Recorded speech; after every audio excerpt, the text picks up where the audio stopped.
کامیاب ہوں گے. فإن الجحیم هی المأوى. اللہ تعالیٰ فرماتے ہیں اس میں کوئی شک اور شبہ نہیں ہے کہ وہ مرنے کے بعد ان کے لیے جہنم ٹھکانا ہے.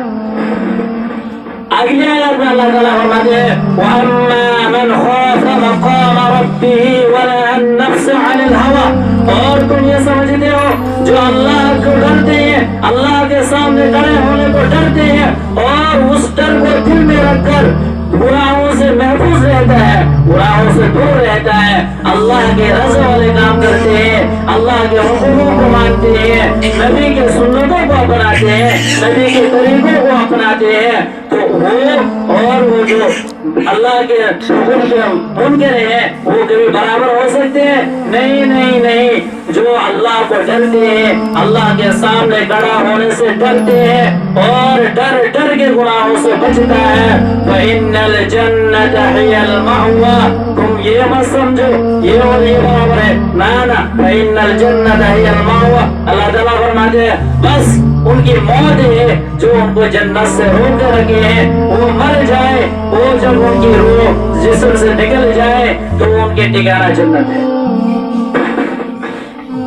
اس لیے اللہ تعالیٰ نے ہمیں سمجھنے کی صلاحیت دی ہے, عقل دی ہے, سوچ دی ہے کہ کون سے کام کرنے سے اللہ راضی ہوتے ہیں, اللہ کی رضامندی نصیب ہوتے ہیں, اور کس پر اللہ ہم سے ناراض ہوتے ہیں, اللہ کی ناراضگی ہم پر آتے ہیں, یہ ہم اچھی طرح سے جانتے ہیں.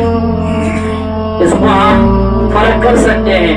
اس لیے ہمیں چاہیے کہ اللہ کے جتنے بھی اللہ سے ملانے والے کام ہیں, اللہ سے تعلق بڑھانے والے کام ہیں, اس کو دیکھ دیکھ کر پوچھ پوچھ کر جاننے والوں سے ہمیں وہ کام اور اس کام کے اوپر, اس راستے کے اوپر چلنا چاہیے. اللہ تعالیٰ نے بہت احسان کیا کہ پچھلے رمضان سے اس رمضان تک ہمیں باحیات رکھا ہے. بہت سے لوگ ہمارے درمیان تھے, پچھلے سال پورے سال نہیں رہے, تو یہ اللہ نے ہمیں بہت بڑی دولت دی ہے. رمضان المبارک قریب ہے اور پورے سال کے سر و سامان لے کر آئے ہیں, لے کے آ رہے ہیں, اور وہ شخص بہت ہی خسارے میں ہے, نقصان میں ہے, بربادی میں ہے جو اس رمضان المبارک کی بھی قدر نہ کرے.